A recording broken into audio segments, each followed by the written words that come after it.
It's been 113 days since Ferrari won a Formula One race, and it's a wait that might continue for quite some time based on its hopeless Mexican Grand Prix weekend. Charles Leclerc and Carlos Sainz were helpless at Mexico, considering it is the car that hampered their race. Want to know what went wrong with the Ferrari? Stick till the end to find out. The F-175 was all over the place at Mexico. If you were watching the practice sessions, all you would see of Ferrari was the drivers trying to control a car which was trying to spin all the time, especially through the second sector. Ferrari was almost a minute behind Max Verstappen at the end of the Grand Prix, which translates to around 0.8 per lap, which the Ferrari lost to Red Bull during the race. The other thing to be bothered of is that the Mercedes car was way more quicker at Mexico, and the Silver Arrows were the only team which was up there to challenge Max Verstappen. Ironically, its worst performance of 2022 in Mexico City has its roots in one of its finest races of the year at the Austrian Grand Prix, where Charles Leclerc took Ferrari's last Grand Prix victory. While Leclerc passed Verstappen 3 times to win at the Red Bull Ring, his teammate Carlos Sainz was denied a chance to make it a Ferrari 1-2 when his car caught fire. To understand how the two races have a connection and to find out the Ferrari's problem, we have to look into 2 parts: 1. The Ferrari power unit, and 2. The track specifications. According to the known specifications, the Ferrari power unit has longer inlet tacks, a low revving MGUH, and a small turbo unit. The small turbo unit helps for quick acceleration around the corners, and that is how the Ferrari has been fastest on slow and medium-speed corners throughout the 2022 season.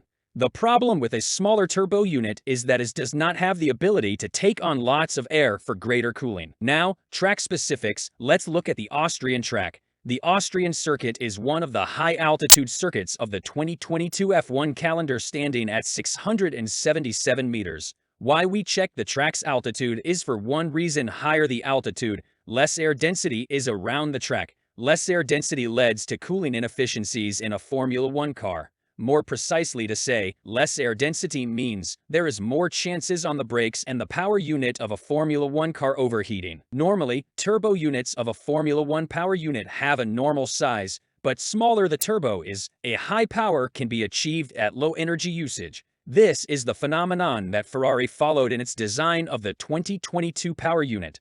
The disadvantage of this design concept is that it lacks the cooling efficiency which regular-sized turbos carry. This was the problem for Ferrari at the Austrian Grand Prix, the reason for Sainz's power unit catching fire. Now, let's talk about Mexico.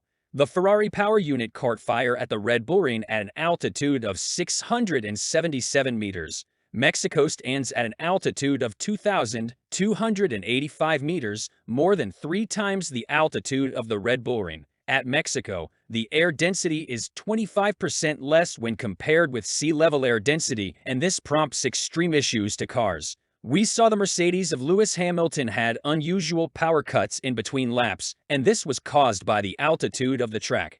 By the way, if you are enjoying the content we create at Overtake Fans, do consider subscribing to the channel to receive latest Formula One updates without a delay.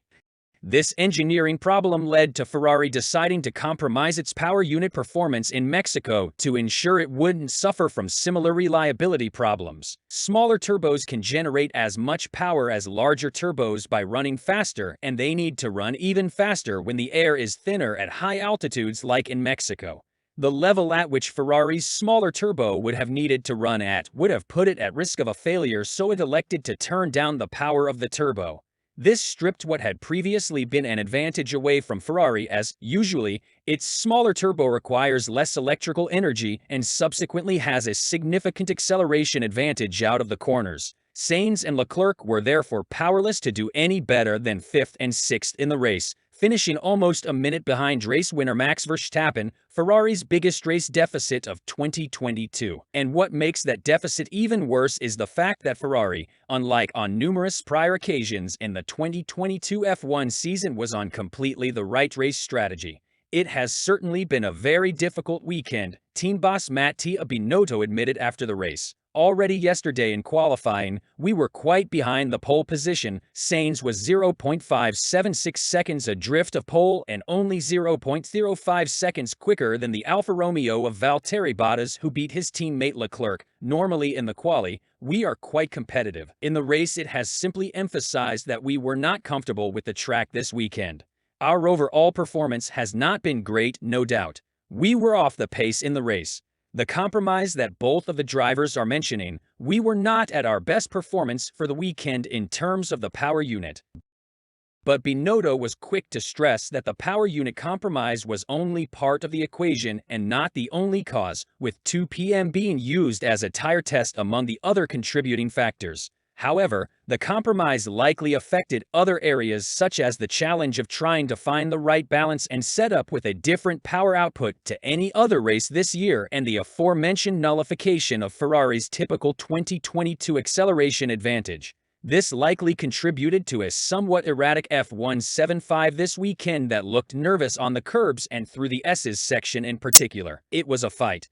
That's why I couldn't put a lap together, Sainz said after qualifying, and Leclerc's off in second practice was further evidence of the imbalance. But it clearly doesn't explain all of Ferrari's woes and continues a worrying trend for Ferrari in the second half of a 2022 season that it started with the fastest car. Binotto also indicated that Ferrari would need a full review to find out exactly what went so badly wrong. The team has been here before. It suffered a miserable weekend in Spa after the summer break, as it was utterly powerless to stop Verstappen from romping from 14th on the grid to win while Leclerc finished 6th and well over a minute back despite starting one place behind Verstappen. A full review followed that race, where Ferrari appeared to understand its problems and rectify them for another low downforce track at Monza 2 weeks later. Already in Spa it has been very similar, where we have been very slow, and it was more outstanding anomalous in terms of bad pace, said Binotto. Here is similar, it's something we need to look at and try to react to for the last 2 races. Reacting in Brazil might be tough as the Interlagos circuit is marginally higher than the Red Bull Ring venue that prompted Ferrari's adjustment. It's still way off the altitude that forced Ferrari's most extreme power unit compromise of the season, but we still may see a smaller one in Brazil to avoid further reliability issues at a time where DNFs would leave it vulnerable to Mercedes in the Constructors' Championship. Well, Ferrari are under the pump, Mercedes is catching, it's a 40-point difference, but one DNF can change everything. But what do you guys think? Is Ferrari going to perform below par at Brazil, or is Ferrari coming to Brazil with the solutions to attack the track? Let us know in the comments section below.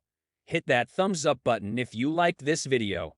Want to know if Mercedes should have gone with a different strategy at the Mexican Grand Prix? Watch the video shown on your screen now, and I will see you there.